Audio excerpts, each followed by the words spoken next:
কি অবস্থা সবার? কেমন আছেন আপনারা? পাশাপাশি ২ টা জিনিস রাখা যায় কিভাবে CSS এ শিখি নাই। এই ভিডিও এবং পরবর্তী ২-৩ টা ভিডিওতে তাই শিখব। ইন্টারেস্টিং হবে ভিডিওটা। কারণ আমরা প্রজেক্ট ধরে আগাচ্ছি। বুঝেন নাই মনে হয়। সমস্যা নাই, স্ক্রিনে দেখাচ্ছি। চলেন শুরু করা যাক ভিডিওটা। আর আমরা স্টেপ বাই স্টেপ আগাবো তো। সো ইজি হবে। রিল্যাক্স। আমি দেখতে চাই আপনি কি বানাইলেন। Facebook পেজের লিংক নিচে দেওয়া আছে। আমি ওয়েট করব আপনার মেসেজের জন্য। চলেন শুরু করা যাক। অলরাইট। স্ক্রিনে যেইটা দেখতে পাচ্ছেন এই প্রজেক্টটা ধরেই তো আমরা আগাচ্ছি। আজকে এটার একটু সামনে আরেক স্টেপ সামনে যাব। কারণ তারা পাশাপাশি ৩ টা কার্ড রাখছে। আমরা একটা করতে পারছি। এই ছোট গোল করা যায় ছবিটা কিভাবে এটা আমরা দেখছি আগের ভিডিও গুলাতে। বর্ডার রেডিয়াস দিয়ে কিভাবে করে। অ্যান্ড পাশাপাশি লেখাও রাখছে। আমরাও করব, করব না কেন? অবশ্যই করব। Apple এর কম্পিউটারে শিফট হওয়ার কারণে Windows থেকে কিছু ছোট জিনিস ডিফারেন্ট হইতে পারে। সো ভয়ের কোনো কারণ নাই। আমি বইলা দিব কোন জায়গাগুলা ডিফারেন্ট, কোনটা কি। জাস্ট রিল্যাক্স, সেমই হবে। আ জাস্ট টুকটাক একটু ডিফারেন্ট হতে পারে। তো এটা আমার VS কোড। একটা কাজ করি। আমি আ একটা ফোল্ডার আছে আমার এখানে, নাম হচ্ছে লার্ন CSS। এটা আমি VS কোডের উপরে টান দিয়ে না ছেড়ে দেই। আ আচ্ছা। এটার ভিতরে একটা ইনডেক্স ফাইল আছে, style.css আছে বেসিক, যেটা আমরা এখন পর্যন্ত দেখছি। এখন কথা হচ্ছে VS কোডটাকে এক সাইডে নিয়ে যাই আর ব্রাউজারটাকে এক সাইডে নিয়ে যাই। আ উইন্ডোজে হইলে একটু এভাবে কোনা ধইরা টাইনা নেওয়া লাগে। Apple এ একটু জাস্ট সহজে হয়ে গেছে। That's it. রিল্যাক্স। আম আমার কাছে Apple এর কম্পিউটার একদিনে আসে নাই। পরিশ্রম করতে কাজ করে নিজের আল্লাহর রহমতে নিজের আল্লাহ যোগ্যতা দান করছে পরেই আসছে। সো আ আপনিও করেন। Apple না, মহা Apple এর কম্পিউটারই হোক না কেন, আপনি সেটা কেনার যোগ্যতা আসবে ইনশাআল্লাহ। চলেন সামনে আগানো যাক।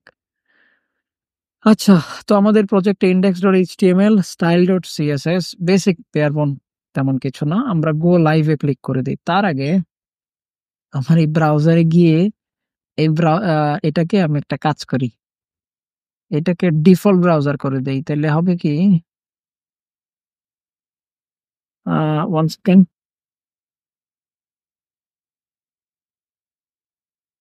Make this browser default. তাইলে হবে কি? আমার কম্পিউটারে অনেক ব্রাউজার আছে। সো গো লাইভ এ ক্লিক করলে অন্য ব্রাউজার খোলা যাবে। কিন্তু আমি চাই সরাসরি এই ব্রাউজারে খুলুক, যাতে আপনারা বুঝেন যে আসলে কোথা থেকে এই 127 ব্লা, ব্লা এটা কই থেকে চলে আসলো। আমি গো লাইভ এ ক্লিক করছি, সরাসরি আমার এইখানে চলে আসছে। ব্রাউজারে ওপেন হয়ে গেছে। এটা তো আমরা জানি এখন পর্যন্ত। It's okay. ইন্টারেস্টিং বিষয় হচ্ছে পাশাপাশি কিভাবে রাখা যায় CSS আমরা কিন্তু এখনো জানি না।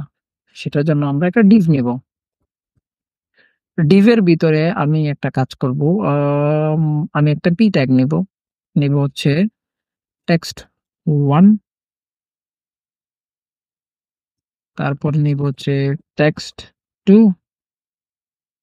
তারপর নেব আ p ট্যাগ text3। আচ্ছা, আমি যদি div কে একটা ক্লাস দেই আমার আ কি দিব? div বা যেকোনো একটা নাম দিতে পারেন।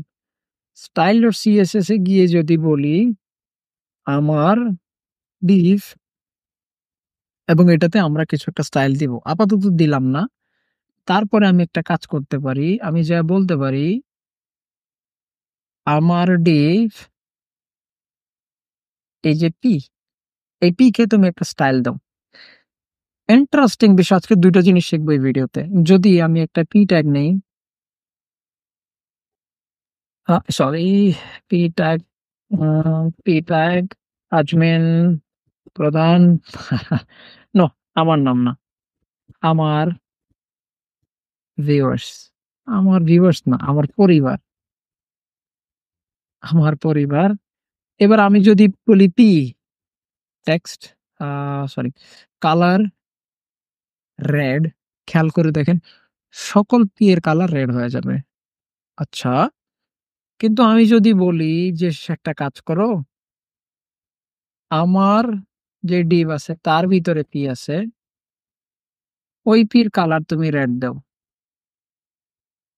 তাইলে দেখেন আমার div p এর ভিতরে যে p গুলা div আছে সেটার ভিতরে যে p ট্যাগ গুলো আছে সেগুলাকেই শুধু সে কালার দিছে। এখন আপনি বলবেন ভাই আপনি তো আগের ভিডিও গুলাতে বলছিলেন যখন আমরা ট্যাগের নাম ধরে সিলেক্ট করব তখন যে স্টাইল দিব সেটা সমস্ত ট্যাগ গুলাতে অ্যাপ্লাই হবে। জি, আমি বলেছিলাম। এটা বলিনি যে তার আগে তার প্যারেন্ট ডিভ এর নাম যদি মেনশন করে দেই তাহলে শুধুমাত্র সেগুলার ক্ষেত্রে কাজ করবে। বুঝেন নাই মনে হয় অনেকে। আমি বললাম ফর এক্সাম্পল আমার ছোট ভাইকে বললাম যে, "শোনো ওই পার্কে যাও, যায়া দেখবা আম কয়টা শিশু আছে, তাদেরকে গিয়ে এই খাবারগুলা দিয়ে আসবা।" ভালো কথা। সে যায় সবাইকে দিয়ে আসতে পারে। কারণ আমি মেনশন করে দেই নাই। আমি বলব যে পার্কে যেয়ে দেখবা কোনায় ৩-৪ টা শিশু দাঁড়ায় রইছে। তাদের সাথে তাদের জন্য আমার খারাপ লাগছে। আসার সময় তাড়াহুড়ায় আমি তাদের সাথে কথা বলতে পারি না। অল্প শুধু তাদেরকে আমি দাঁড়াইতে বলে আসছি।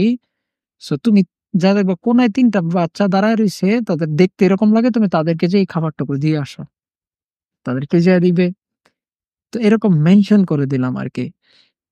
যে আমার ডিভের ভিতরে যে পি আছে ওইগুলাকে তুমি কালার দিবা।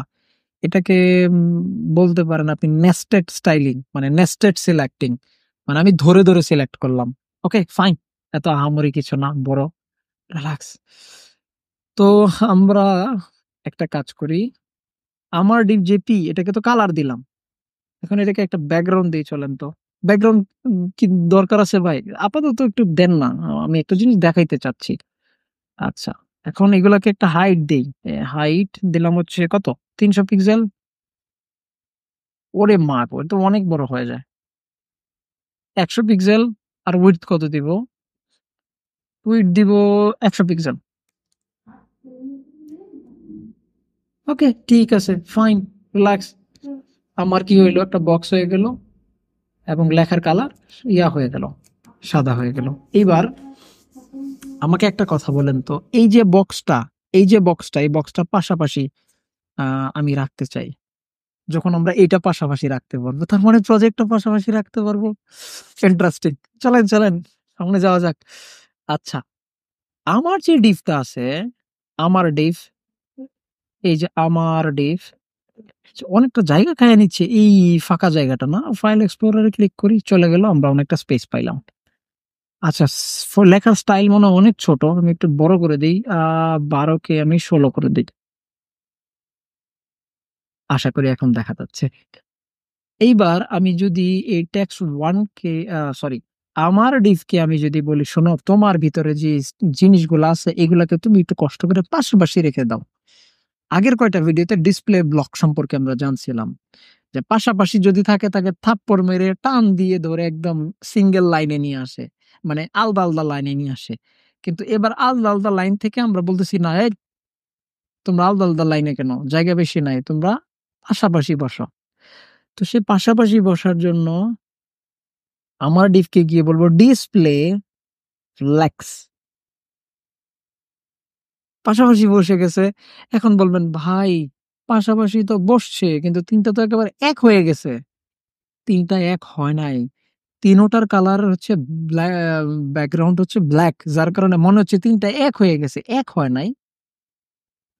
পাশাপাশি বসার কারণে মাঝখানে তো কোনো স্পেস নাই। যার কারণে মনে হচ্ছে যে এক হয়ে গেছে।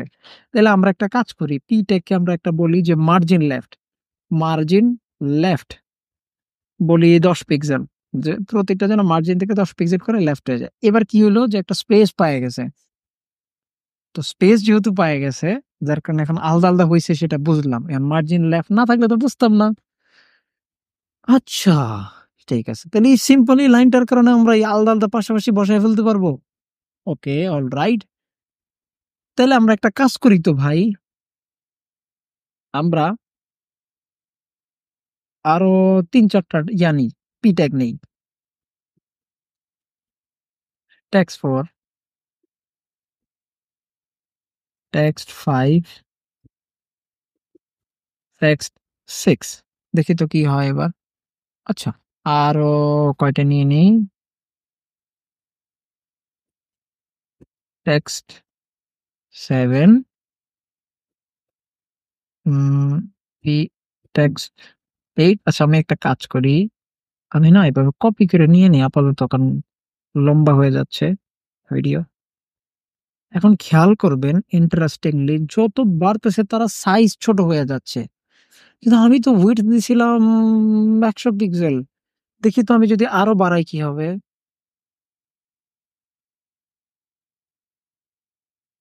হ্যাঁ? তখন আমার উইডথ হারায় যাচ্ছে। আমি এটা চাইনি। আমি চাইছি যে আমার যে নির্দিষ্ট উইডথ দেওয়া আছে, ওই উইডথ মাস্ট এটা থাকতেই হবে। কিন্তু এর বাইরেও যদি আরো আইটেম আসে, ধরেন ডান সাইডে আরো অনেক আইটেম চলে আসলো। সেটা যেন অটোমেটিক্যালি নিচে আসা শুরু করে। যতক্ষণ পর্যন্ত জায়গা এভেইলেবল আছে ততক্ষণ পর্যন্ত আসবে। আদারওয়াইজ নিচে চলে আসবে। সেটার জন্য আমি যা বলব ফ্লেক্স, র‍্যাপ, আমি বলব র‍্যাপ। তাইলে হবে কি আমার উইডথ যেটা বজায় আছে, যেটা দিছিলাম সেটা বজায় থাকবে প্লাস যে বাড়তি আইটেম গুলো অটোমেটিক্যালি নিচে চলে আসবে। এবার খেয়াল করে দেখবেন আমি যদি ব্রাউজারটা ছোট করি, অটোমেটিক্যালি নিচে আসা শুরু হবে। এতে কি হবে? আমার ওয়েবসাইটটা মোবাইলে যখন কেউ ব্রাউজ করতে আসবে, অটোমেটিক্যালি সেটা মোবাইলের অনুযায়ী আসা শুরু হবে। কারণ আমি একটা পার্টিকুলার উইডথ দিছি। ওই উইডথ যতক্ষণ পর্যন্ত বজায় থাকবে, তার নিচে অটোমেটিক্যালি আইটেম আসা শুরু হয়ে যাবে। আবার উইডথ বাড়বে, আইটেম উপরে চলে যাবে। অলরাইট? ফ্লেক্স নিয়ে আরেকটু বিস্তারিত আমরা জানবো পরবর্তী ভিডিওতে। বাই।